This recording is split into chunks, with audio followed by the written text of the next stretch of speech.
There's a flap, flap, flap, flap, flap, flap, flap, flap. Oh, we have started recording?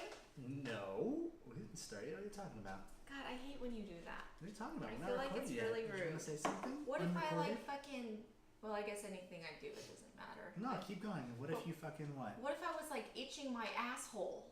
Ooh, I guess I could. And I'd be like, pink eye bitch. Oh, ouch! She hit me in the eye with her That's what you get. itchy asshole scratching hand. Filled with shit. Ooh, I'd have to buff up the audio so the people who don't see the visual could hear like. Well, I wasn't itching my asshole, okay? No, I I just couldn't. want to be drink. I Alright. just want to be drink. Wow, I can't speak. God, there I'm we drunk go. already. We made it into this and we've already shit the bed. Anyway, no songs. All right, guys, let's just get into it. So, Do you have anything to review now? no, Oh, okay. She wants no part of this. I just want this to be over with. Mm-hmm. Okay, first topic. Tracking significant others on their phone. Tracking significant. Okay, let's see. So this has come up with like a few of my friends now. They've Really? asked me, yes, I did not know this. they've asked me, at least 3, have asked me, do you track Joe on your phone? Because I guess there's a thing that you can like see their GPS location. That's that dog collar on my neck. Yeah, Now and it it also makes shocks sense. him when I'm pissed at him. I That's just that push the GPS button. tracker in my butthole. That's why I have an itchy butthole. Yes. But people ask me, like, do you do it? Do you think it's good? Do you think it's bad? And yeah, so we don't track each other, No, we don't. but Well, that wasn't necessarily the case in the beginning of our relationship.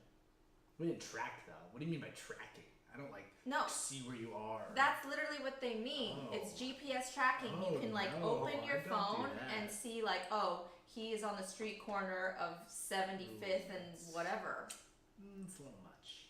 I was thinking more looking through other people's phones. Well, that's also part of it too, but I'm talking with the GPS I first. didn't even know that was a thing. That's when you You know. didn't? I That's- asked you. That's I when asked know you what you bitches thought about it. Be crazy. It doesn't even occur to a guy to do that. Only crazy. No, women. I've heard it from a guy. He does it for convenience because then he can see like where she is and like when he needs to be on his way home because she's on her way there and yeah. Yoki guy. And I don't know. So I've also heard that from a female's perspective. I've heard it from both sides. And some say it is just easier because instead of being like, hey babe, what's up? What are you up to? Where are you? Then they can just open up their phone and see, oh, they're not at work. They're actually like on the trek home. So I know like to put the chicken in the oven, which would be great because maybe if you saw that I was at the gym, you'd start cooking earlier. I wouldn't even check. I know you I wouldn't. don't care about those kinds of things. So But I don't know. What do you don't think you'd ever want to do that? I just don't see the point.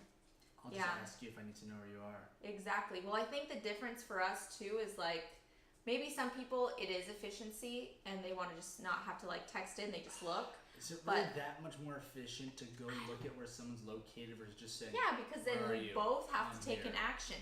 Oh my I have to type, you have to respond, and then I have to Lazy look world we've again. gotten into. Well, yeah. Oh, now I've got to text. Before I used to have to dial your number and ask. Now I have to text. The effort is tremendous. I mean, I'm not saying I need this. I'm just being the devil's advocate for other people right now because it's very common. It's apparently it's, but you're living some other world. I don't know. Living But- in the Zen world. I don't know. I see like good pros and cons. Like some people will use it maliciously and it's gonna spark, I think, in some people's relationships, if they're insecure in their relationship, their partner may be like going, you know, maybe they took a different way home and that might get you paranoid and be like, why did you go this way? Oh Jesus! You know, This that's what is I'm- Why we don't need that. Well, that's what I'm saying are the negative impacts of it. So, and it's all like how you come up, you address it. If you started getting all paranoid because he like went to Taco Bell instead of Del Taco for lunch, then clearly there's something wrong with your relationship that's sparking these insecurities. Yeah, what you doing at Del Taco? You should be at Taco Bell, son. I don't know. It's a tough call for me. I love both. this I had both in relationship- the last week, This so relationship is over. Death by Taco Bell. oh my god. What about now looking through someone else's phone. Now it's some juicy stuff. Now you can get me on board a little bit with the craziness. Yeah. What do you think of that? Well, I think it's the same thing. It's a balance. Like, if you are looking through his phone or looking through her phone and any little thing sparks you to be upset, then that's not good. That's a sign of something deeper and something that's like deteriorating your relationship.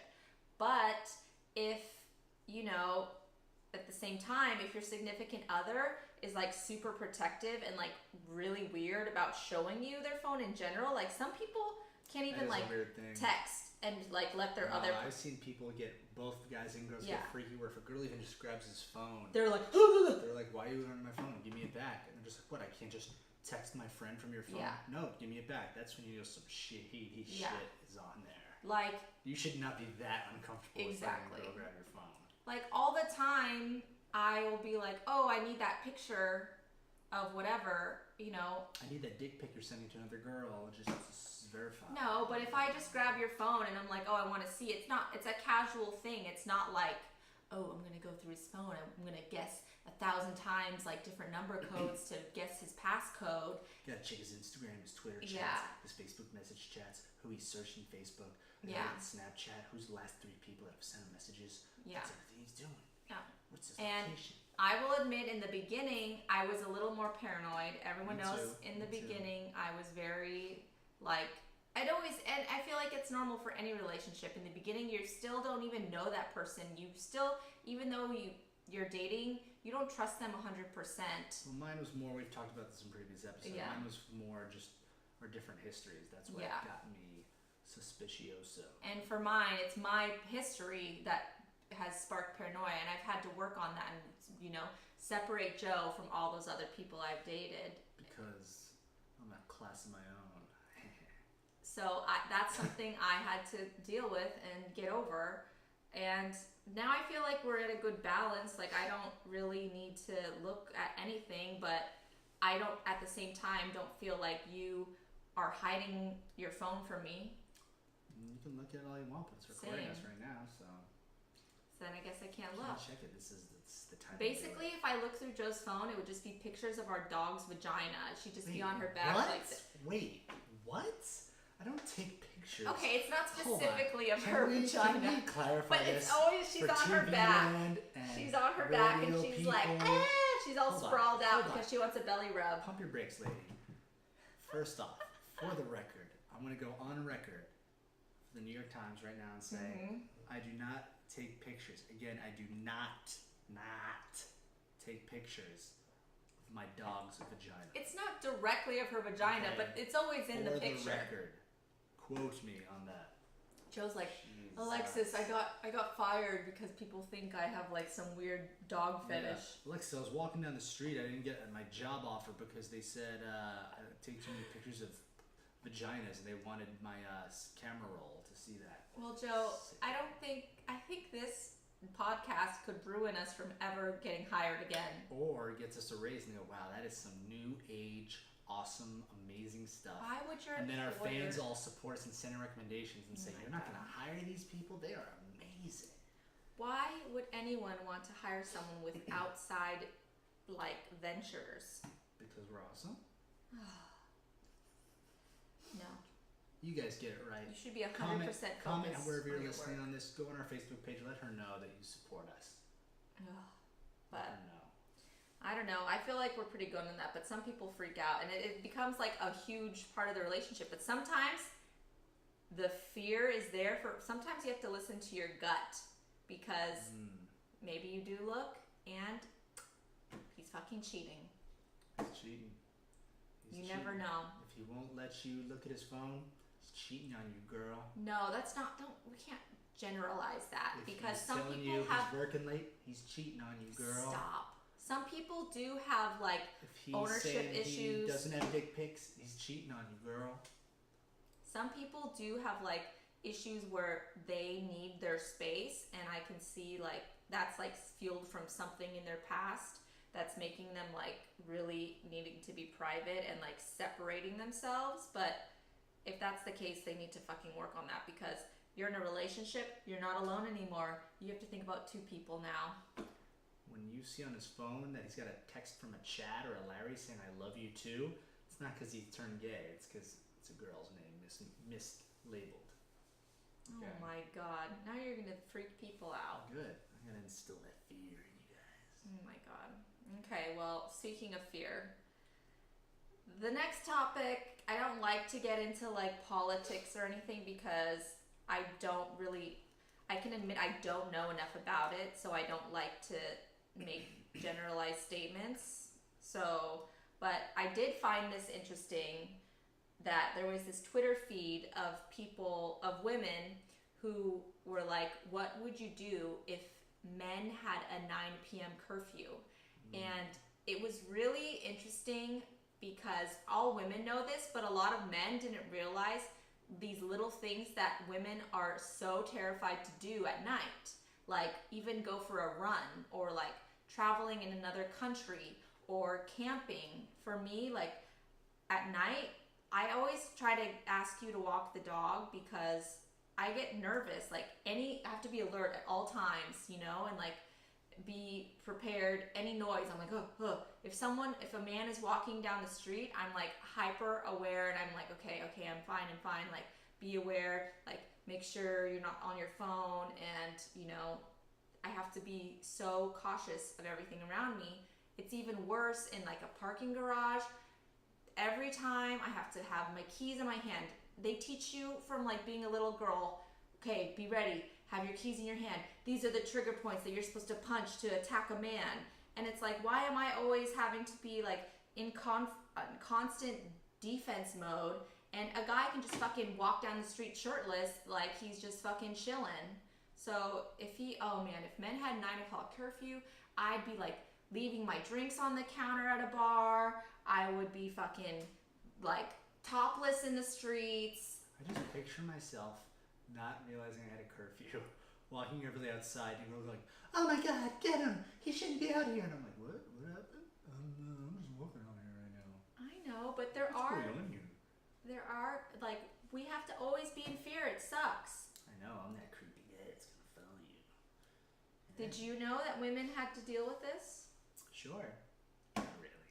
No, I didn't. I don't think about those kinds of things. You have so many privileges. It's because I'm a man. Oh man, Joe Rogan had a hilarious stand-up on this whole thing on women versus men, and he made good points. He was very pro feminism. You didn't hear it.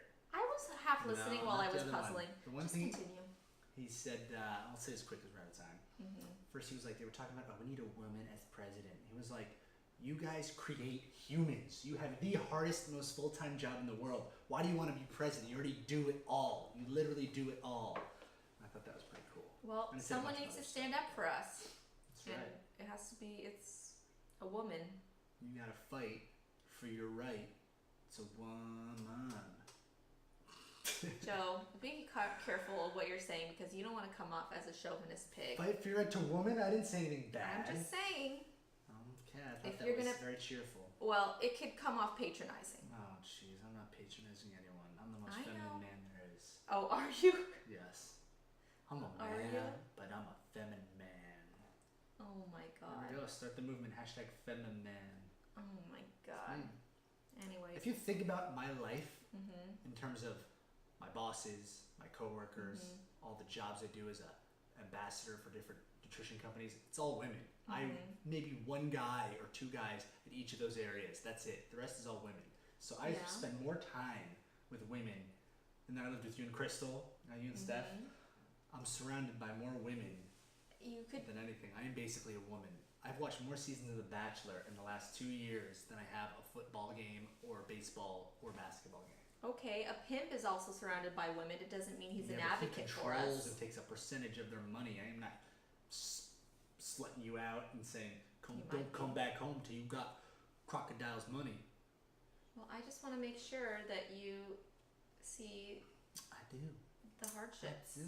Yes. And I can also recognize that sometimes being a man isn't easiest either in some aspects. Like at a Vegas club. Just kidding. Yeah. That was stupid. It's not easy so much as it is pathetic. We are just pathetic. No, but like the mask of masculinity, the fact that we force Vulnerability you, is a big thing, yes. that we force you to repress your emotions. We always tell you to be a man. That should be next week's topic. Maybe we'll save it. The mask of masculinity, because it is true. Like, well, obviously, like women face things, and it's really prevalent right now. Women but can talk about their feelings more. Guys can't. Yeah, but you're also like not getting murdered and raped on a street corner. I know. It's all men doing it. Men do. That men do get raped. There's another thing on Joe Rogan. Yes, they do get raped by other men, so it's still a men problem. See that? A woman could rape. See that? If a woman's raping a guy, he wanted it. Let's be real. Joe, that is not a nice thing to say.